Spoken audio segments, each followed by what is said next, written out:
Today, I'm going to explain a war thriller movie called 13 Minutes. Spoilers ahead. Watch out and take care.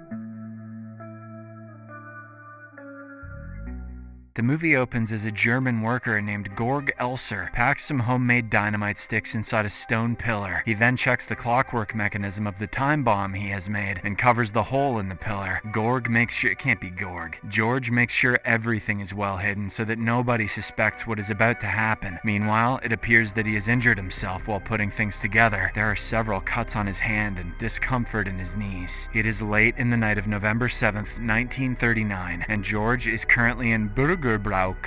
I think that means Mayor Brown Basement, a huge beer hall in Munich, Germany. This place is soon going to host a lot of high-ranking officials from the Nazi Party. George finishes his work and guesses where his target will take a seat, knowing that the explosives are directly behind the podium. He exits the building. The scene abruptly shifts to a day later on November 8th, 1939 in the same place. Adolf Hitler, the German Chancellor, and the assassination target, is welcomed to the podium by his peers. He is there to deliver his annual speech commemorating the failed coup attempt by the Nazi Party to overthrow the Weimar Republic 16 years ago. He is standing on the podium right in front of the pillar where the homemade time bomb is placed. Elsewhere, in the city of Konstanz, George frantically checks his pocket watch before making his way towards the German-Swiss border. He is about to cross the border fence when suddenly he gets called out by two German officers. George clarifies that he is searching for his acquaintance from the local folklore society, but the officers are unsure about his motives, as he has a wire cutter in his hands. Shortly afterwards, they take George to their station and confiscate everything he is carrying. This includes several incriminating pieces of evidence, like the wire cutter and a blueprint for the building. George keeps on peering at a wall clock while being searched. The time is 9 p.m. He knows that it's just a matter of time before the explosion happens. Suddenly, an officer sees the badge of the far-left Communist Party red front on his coat's lapel. George is told that wearing such an insignia is illegal and is forced to face the wall. The Nazi officer soon notices that the suspect has several injuries and puts him behind bars right away. George grabs his pocket watch, almost trembling with anxiety as he looks at the time. At exactly 9:20 p.m., a vast explosion ensues in Munich. George remains seated in the holding station, not knowing if the assassination is a success or not. Elsewhere, an officer at the Reich Security main office is told about the events that have just taken place in Munich. The relative calm changes into chaos as soldiers are put in full alert. On the other hand, George's village is being approached by a convoy led by the Kripo police chief, Arthur Nebe. He orders the local Nazi party leader, Eberle, to summon all of George Elser's relatives in the town square. Eberle is surprised by this command as he knows that the Elsers are decent, law-abiding citizens. However, Nebe seems to be extremely furious and wants his order followed by any means. Soon, the authorities find George's family, including his ex-fiancée Elsa. She and her two kids are placed under arrest and loaded into the back of a truck, but Eberle intervenes at the last moment and takes the kids back to safety. Sometime later, Nebe checks the footage of the aftermath of the explosion with his officers. He's blown away by the sheer amount of damage that's been caused. In the next scene, George is handcuffed and brought into an investigation office in Berlin. He quickly notices some torture paraphernalia placed on a nearby table. Nebe and several other officers also arrive in the room, but George refuses to greet them with the Nazi salute. He instead makes a point by choosing the more neutral greeting, "Good day." "Und wie geht's, mein Lieblingsmann?" Nonetheless, Nebe introduces himself and informs George that he's in charge of this case. He also introduces Gestapo head Heinrich Müller, who will be overseeing the investigation along with him. Nebe wants to see George's knees and orders him to take his pants off. The latter obliges, and we see that George's knees are bruised heavily. This seemingly confirms the police chief's suspicions. George did install the bomb himself. Then, Nebe informs the suspect that Hitler is still alive, but the explosion claimed the lives of 7 innocent people. It turns out the Fuhrer had left the event 13 minutes before the bomb detonated. This revelation devastates George, as it was his only opportunity to kill Hitler. Müller then starts the formal questioning by asking George his full name and birthplace, but instead of answering, George begins to hum a tune that takes him into a flashback. He mentally travels to 1932, when he he is enjoying himself at Lake Constance with his pals. George is a skilled woodworker and an accordion player who leads a modest but content life. He currently works in a small watchmaking factory in the city of Constance. One afternoon, George receives a letter telling him that his alcoholic father has sold 2 fields. One of these is the most valuable piece of land that his family owns. George is thus forced to go back home to sort out some personal matters. A few days later, he arrives in his hometown of Königsbrunn, a farming village in the south of Germany. He greets his mother with a warm hug while his completely intoxicated father is knocked out on a bench nearby. Later that afternoon, while chopping wood in the backyard, George notices his father fetching a jug of cider. He can no longer tolerate this and confronts the old man about the drinking habit. Take a look at yourself, man. Back in the present day, Mueller is less than happy with George zoning out. He slaps him and gives him one more chance to tell his name and place of birth, but George is unfazed by this and refuses to utter even a single word. So, Mueller has him restrained on a bed and begins the torture. George yells in pain as an officer brutally whips him, but he still refuses to open his mouth. Sometime later, the torture stops for the time being, and George is thrown into a cell. Neba and Mueller debate on how to get the suspect to write a written confession about his crimes. Neba then requests a list of his family members who have been taken into custody. He seems to have an idea about how to mentally break the suspect. A few hours later, a bloodied and heavily bruised George is back in the interrogation room. Neba brings in Elsa, a married woman who George dated for several months. The suspect immediately realizes what the police will do to her if he does not open his mouth. Thus, he decides to own up to what he did and gives out his personal details. George points out that he is not affiliated to any political party and acted all on his own. Neba refuses to believe this as he was caught wearing a red front badge, but George replies that he is a free man and does not need to be affiliated with any party to do the right thing. After the first round of investigation, Neba and Mueller print the suspect's statement and present it to a parliamentarian, but even the latter refuses to believe that George acted on his own. Neba is thus forced to admit that there is not enough evidence to prove that someone else ordered the bombing, but the parliamentarian wants them to intensify their investigation. A few days later, George writes a confession letter detailing what he did and how he did it. Both Neba and Mueller, however, categorically refuse to believe it. They want to know where he got the materials to build the bomb and who gave him the order to carry out the assassination. Frustrated that they refuse to believe him, George makes up an elaborate fake story. He says that he received a call from Winston Churchill, who personally asked him to kill Hitler. This irritates the officers, and Mueller orders his men to tie the suspect once more. George is fully aware of what kind of torture is about to follow, so he desperately asks for a pen and paper to illustrate how he carried out his plan. The scene then shifts to a few years ago when George is in a Königsbrunn pub with his friends. Eric, local businessman and Elsa's husband, comes in with a bruised face. He joins his friend with a glass of beer and admits that it was his wife who gave him the bruise. He then proudly claims that she will never even think about raising her hand again. Sensing that Elsa might be badly hurt, George hurries to her home, only to find her lying on the bed. She is sobbing her eyes out and has a deep bruise on the right side of her face. A concerned George tries to comfort her, and Elsa leans forward to kiss him. It is then revealed that the two have been building an intense romantic chemistry for several months. Thus, the duo ends up making love and formally begins their affair. Back in the Nazi jail, George details to Neba about how he was able to accumulate the gunpowder from the steel factory where he worked. He also divulges that he was able to steal the materials for the dynamite from a nearby quarry. Neba wants George to admit that he's covering for